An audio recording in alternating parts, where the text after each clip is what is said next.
Conversation is going round. People talking about the colors come to town. Fresh as a summer breeze, she'll take you by surprise.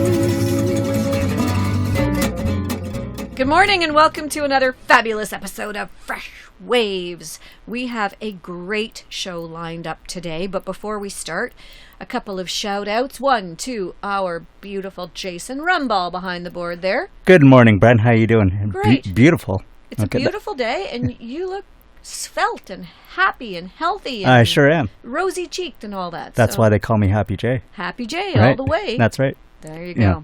Thanks for everything you do behind the board there, My Jay. pleasure. And of course, Ivan Harris, who does so much behind the scenes. Thank you to Ivan Harris and to Reeser's Market and Bakery. And today we've got beautiful pumpkin scones because it's that time of the year. So if you're looking for some great Thanksgiving treats for your friends and family, go on into Reeser's and check them out at 5758 Main Street. Our show today is about writing. It's about speaking. It's about telling your truth. It's about expression. And as an expressive arts therapist, I really, well, not therapist, I'm a practitioner. You have to be careful what you say these days. I'm an expressive arts practitioner. And so I practice letting people express themselves and helping them to find ways to express themselves. And today we're going to be talking with Jessica Santonato and Annie Harduck and Susan Mason-Apps. And all of these people all of our guests today have found ways to express themselves. Annie does it through her poetry, and some of her poetry that she's just now, and she's over the age of 35, I will say, she's just now letting her poetry belong to the world. Before, it was something that was just for her, and a way of expressing and a way of releasing just for her own purposes. Now she's expressing it to the world in a book that was written and compiled by Susan Mason-Apps. So that'll be in hour number 2. In hour number 1, we have Jessica from Flip the Script.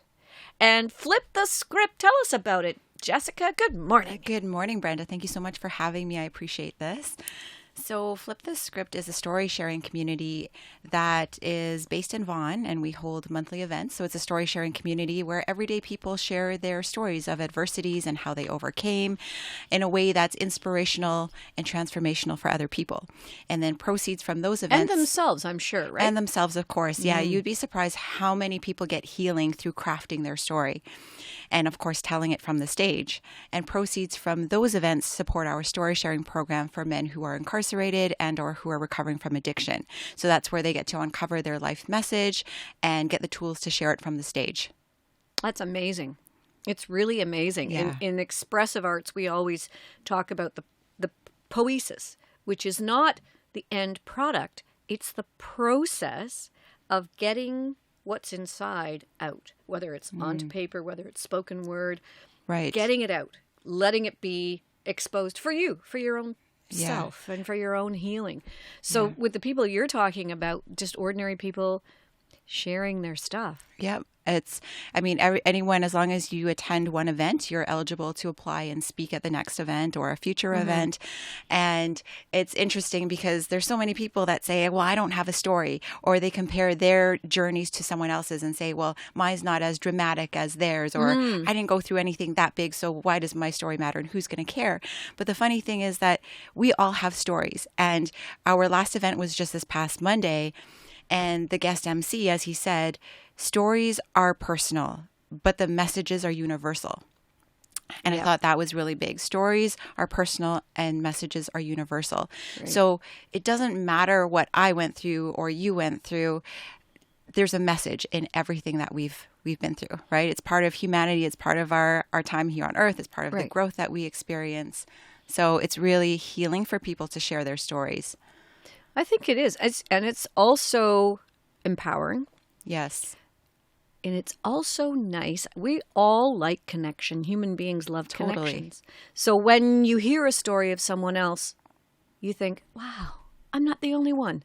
Yep. And that's a nice place to be. Even if it is a horrible story, it's still nice to have the support of those around you and to know that you're not the only one. Yep. And I think people really appreciate it this day and age too, with all the social media that we see and all the perfect, the perfect life and all the highlights and all that stuff that we see on Instagram and Facebook. And a lot of people can think, oh, well, my life doesn't compare. So when you actually get to see the rock bottoms and the lows and the dark times that people go through, it makes you appreciate, like, wow, okay, we are all the same. And I've been through that too. And I'm not alone. So it's really important. And equally so, to what you were saying a minute ago, I actually was at a party and I heard someone say, oh, I've been doing speaking for years for a corporation. They speak for the corporation. And she said, I could never do a TED Talk. I don't have a severe enough disability. I've never been in a major accident. I'm not a visible minority, so I've got nothing to say in a TED Talk. And I thought, is that what TED Talks have become? You got to check off all of those boxes, but you can't just come in and talk about something that's really inspirational or motivational or wonderful. Yeah, that is too funny. It's awful. Yeah. But it was actually a really funny comment. So I would like to talk this morning. We start from the beginning on Fresh Waves. Yep. I'm sure you didn't wake up one day and just say, you know what? Today I'm going to flip the script. I know that even coming up with a name usually takes 100 million years. So let's talk about the name. Sure. Flip the script. Yes. Okay, because when I flip my script, it turns over and I don't deal with it for a little while because I've been in community theater for many years. So flip the script. It's funny because we'll talk about the journey and how this all started, but flip the script, literally, like I was just sitting there one day and the name just came to me. I wasn't researching it. It was just like, boom, a download. Okay, that's what it is. Flip the script, because it's flipping the narrative on our adversities. And so many people tell their story from a place of victimhood, or they're blaming someone else and they don't take responsibility. But what would your story and message look like if you were to flip that around and take responsibility and come from a place of forgiveness and compassion, understanding, tolerance, and it becomes a different story and a different message all in itself. So hence flip the script. That's amazing. Well, we're going to get your story and how this all started right after our first little break. Jay, take it away. You're listening to Fresh Waves, and I'm your host, Bren Masson. We'll be back right after this.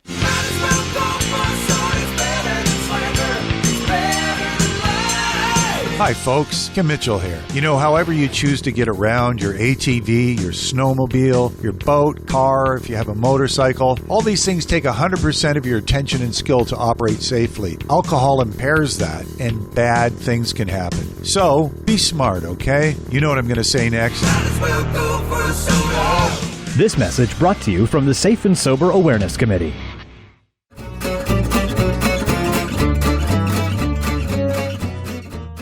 We're back on Fresh Waves. I'm your host, Bren Masson, and we're talking this morning with Jessica Santonato. Am I saying that correctly? I know there's an Italian way to say this, and Santonato. You say it right. There I say you it go. so funny. My husband laughs at me. Like, one day I'll get it right. Oh, that's good. As long as everybody knows who you are. Yes, Santonato's fine. You have flipped the script. Yes. One day you woke up, flipped the script, came to you. As Elizabeth Gilbert always says that ideas just come to us.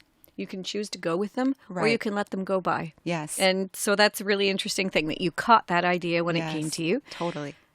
How did this all start for you?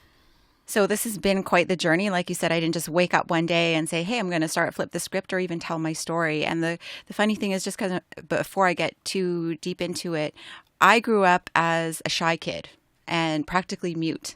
And so if you speak to people that grew up with me and went to school with me, I had one friend I connected with after like 25 years. And she said, Jessica, every time I spoke to you, I had to go closer and had to listen to what you were saying. And then if I asked you to repeat it, you would just cry, or you would just, speak even quieter. So I didn't speak. And so it's pretty interesting seeing what I'm doing now. And at 15, I grew up in a great home. I was born and raised in Edmonton. 15, I just thought my life was boring. Typical teenager, just wanted a little bit more fun. The fun, unfortunately, that I ran into, or I should say fortunately, was I was involved with guys that were involved with gangs. And I wasn't directly recruited into the gang or involved with them, but I was associating with them. I was hanging out with them. And 15 is quite young to be able to do that. And so eventually my parents caught on. They sent me to Vancouver to live. I came back to Edmonton promising I would be a good girl. And then at 16, I continued to hang out with these guys. And there was one night where, one of the guys I knew, he brought me to this apartment and he had to leave. And I said, okay, that's fine, whatever.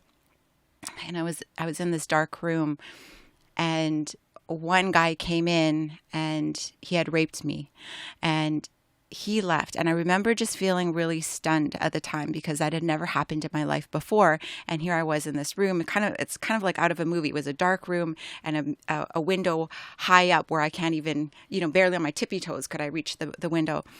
And another guy came in and another guy. And by the end of that night, I was raped by 13 guys. Oh my goodness. And that was at 16. And I had kept so much of the pain inside. And I just thought, you know what? I'm damaged goods.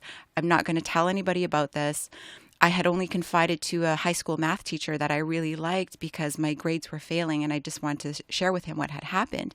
And I saw his jaw literally drop when I told him. And I was thinking, wow, is it that big of a deal? And he said, I'm going to put you in touch with the high school liaison officer. And, the gang unit got involved. And, we make a long story short, we moved on from that. But still, I had kept so much pain inside. Didn't talk to anybody about it. And then at 17, I had continued to meet and hang out with these guys.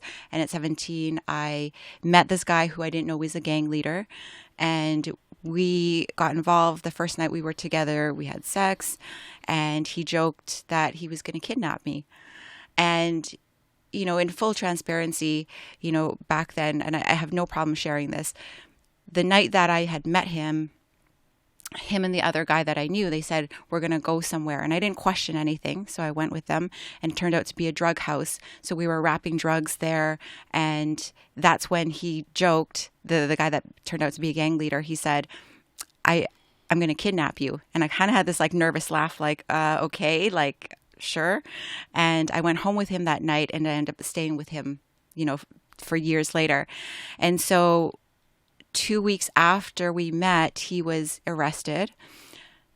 Tactical unit, so the equivalent of a SWAT team, tactical unit came and surrounded the storage unit. They took him, they took me. I was 17.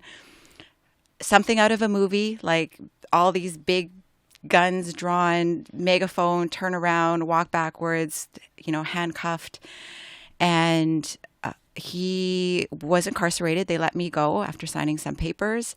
And we got married in prison. So I ended up staying with him, married him in a federal penitentiary here in Canada, and conceived our first child in prison. And But you were not in prison. I was not in prison. So no. you would just go for the visits. Yes, many times. And our relationship was it was abusive. So emotionally, spiritually, mentally, physically, once before he went into jail. And then that continued, he was in and out of prison during our times together, during our marriage, and that had continued. So 5 times he had put his hands on me. And how long were you married for? 14 years, technically. Wow. Yeah. And I say technically because not all of it was together, like he was in prison for a number of those years, but 14 years. Is it okay to ask what he went to prison for? So the first time he was in prison for, he had pleaded guilty to being part of a criminal organization, and he was originally arrested for beating up some drug runners. So he was on trial for that. So there was also gun and drug charges as well. Then another time, I can't remember the second time what it was, and then the third, which leads me to the next part of my story, was he had actually tried to kill me in 2010. So as our 3 children were sleeping. So that's the next time that he was incarcerated. Now, you had children with this man. I had 3 children, and I was working as a personal caregiver up in Caledon. So I worked for a well-to-do guy, and I took care of his mom, who was like almost 90 years old. She had dementia, it was progressive type. And he had called me back and he said one of the girls is hurt and is bleeding. And I, deep down, I didn't think he would hurt the kids. Mm-hmm. But I, just maternal instincts, I dropped everything. I sped home, went to Brampton, and he told me to come inside. And I noticed an empty bottle of liquor on the table, which he never drinks. And he had asked me if I was speaking to another guy, and I said, yeah. And I was very open with it, which was hard for me to do because every time I was at home, he would call me names, he would belittle me, and I just couldn't take it anymore. And there was a guy at work that became my shoulder to cry on. Mm-hmm. So I told him about that. He goes, oh, yeah? And he punched me in the face. I was wearing glasses at the time. One of my lenses popped off, and I fell backwards onto the sofa. He choked me unconscious twice, and he looked at me and he said, I'll kill you. I kill people like you. And there's this look in his eyes where I always knew over the years that when he got to that stage, there was nothing you could say, nothing you could do to make him turn back. Mm-hmm. And it was like a veil of evil, if I could describe it, that just overtook him. And when I woke up, the room was spinning and he had broke a chair over me and he had disappeared. And I just in the shock and the adrenaline rushing through me. And there was a foyer there.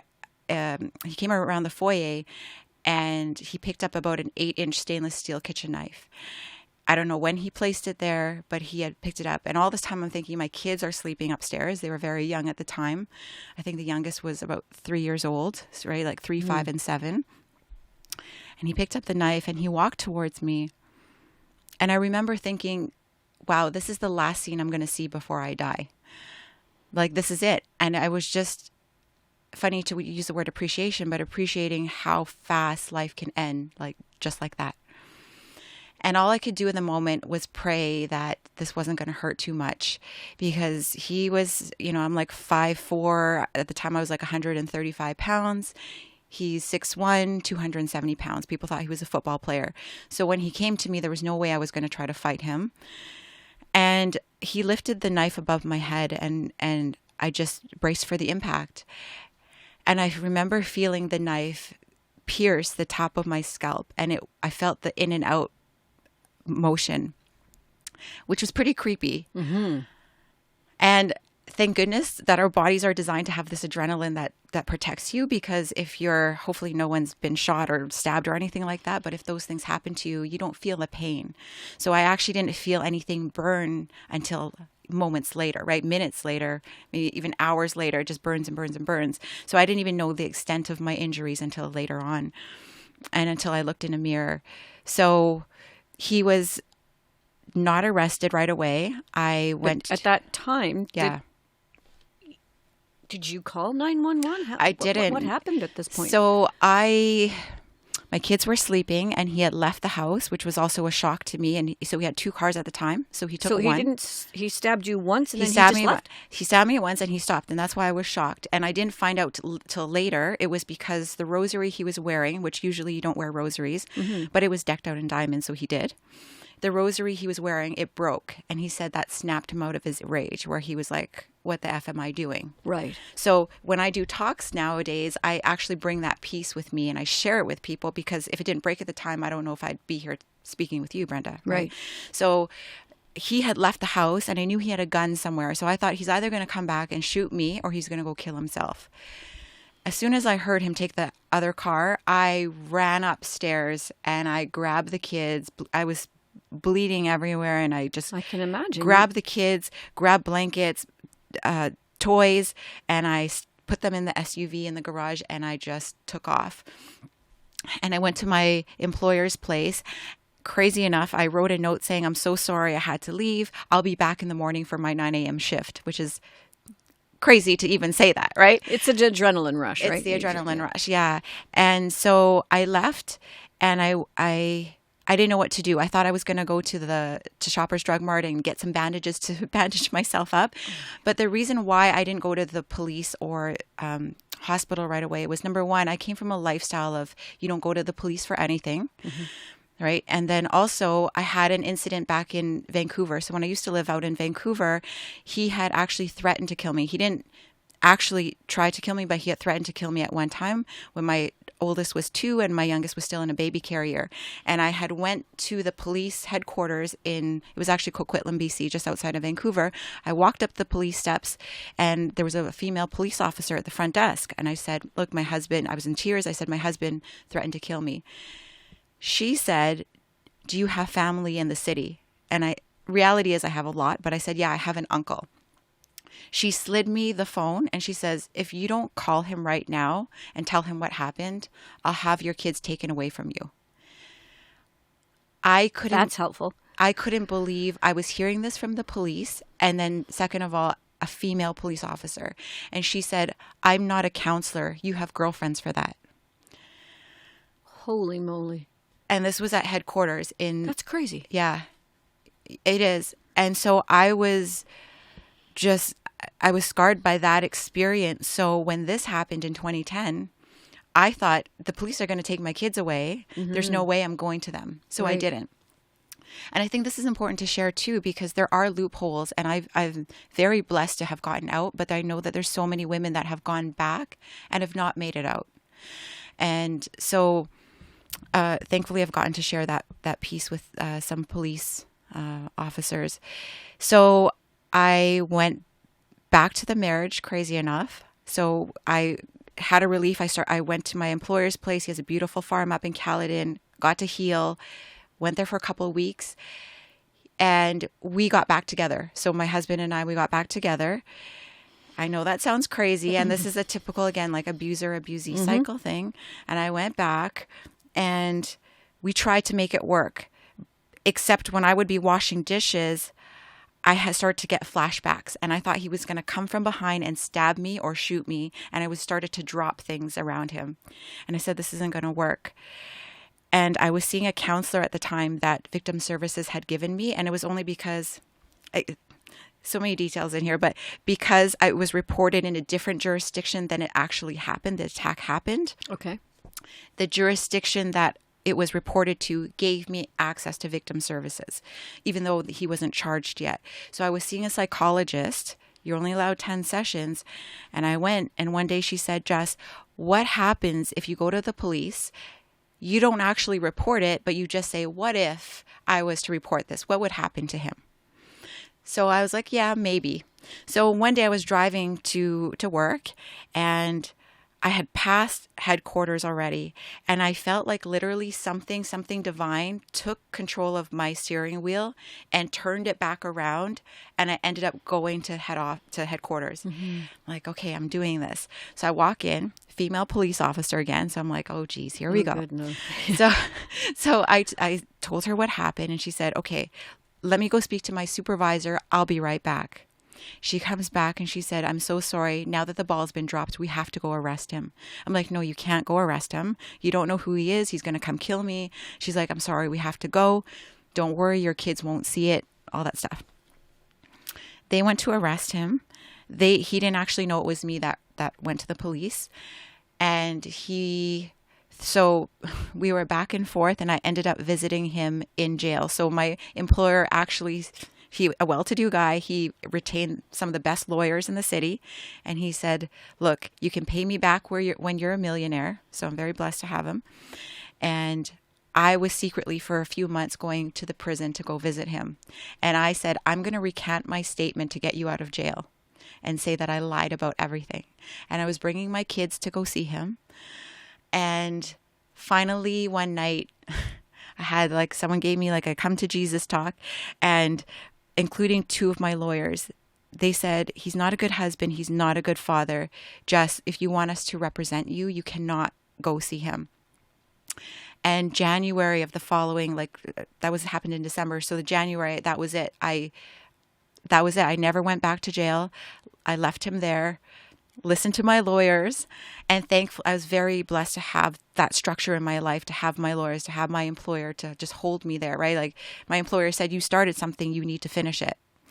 And so I left him there, and apparently he was livid, and my kids. I raised them as a single mom for 5.5 years, which was, had its own challenges. And there was a time when he eventually was about to be released, and his lawyer said he wants to see the kids. And I was ready to leave. And I got into panic mode, and my mom said, you just run and you just tell me wherever you land, and I'll, just let me know. And I was even actually Googling places to claim refugee status in, which is funny. Wow. Australia, the UK, right? And then I finally called up the police officer in charge of my case, and I said, what happens? Like, is there no protection for me? And he said, listen, if you run with the kids, we'll have you arrested because he's done nothing to the kids in the eyes of the law, only to you.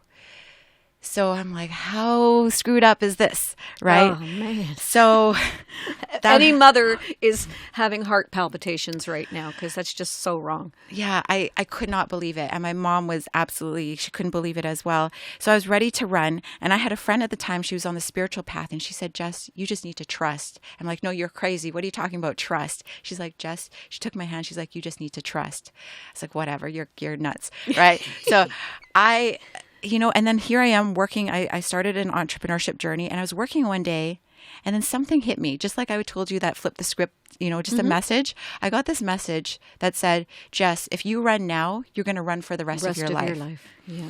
And I said, this might be the biggest mistake, but I'm going to let him see the kids. But I need to talk to him first. And I told the lawyer, and I spoke to my husband, and it was just a deep knowing that everything was going to be okay. Not to get back together with him, but I just knew that we were going to be safe. It was going to be okay. And so they saw him once. I met up with him 1 or 2 times after that. And he went back to Edmonton. And he said, if you ever want the divorce, just let me know. I'll fly back. And I was dating someone at the time. And he was also seeing someone new at the time. And I said, you know what? I think I want that divorce. He said, no problem, sweetheart. Just give me a week or so. And then I'll fly back to Toronto. And then that weekend, he was supposed to fly back. His father and his stepdad called me and said, I'm so sorry. He was found dead last night on the sofa. And that was a big shock because we actually had the best communication we ever had before he died. Not to get back together, but for the sake of the kids. Mm-hmm. And I also got to forgive him before he passed away. And he said, wow, you have come so far, and I hope one day I can get to where you are in terms of inner peace. Mm-hmm. And he said, maybe you can help me with that. And I always knew that he wanted to get out of a criminal lifestyle for a long time. And it's not easy to do that. No. And I also, at his funeral, I got to forgive the guy who instigated the gang rape. He showed up. And I also got to forgive a guy who held up a gun to me for not having sex with him at 16. So I got a lot of closure in Edmonton, and forgiveness is so freeing. And I know it's difficult to forgive. There's a lot of people that hold resentment, but resentment is it's letting a disease eat through your body, and it's venomous and it's poisonous to us. And we think that we're righteous and like we're not going to let that other person get away with what they did. What I've discovered, though, is that love wins at the end of the day. Yeah. Always. Well, they say that that kind of vengeance is like trying to get at someone else by poisoning yourself. Yes. It never works. Yeah. It never works. Well, we're going to take a break. It's hard to take a break because this is a very captivating, very emotional story, but we'll let everybody process for a moment, and we'll continue our discussion with Jessica when we get back. You're listening to Fresh Waves. I'm your host, Bren Masson. Stay tuned.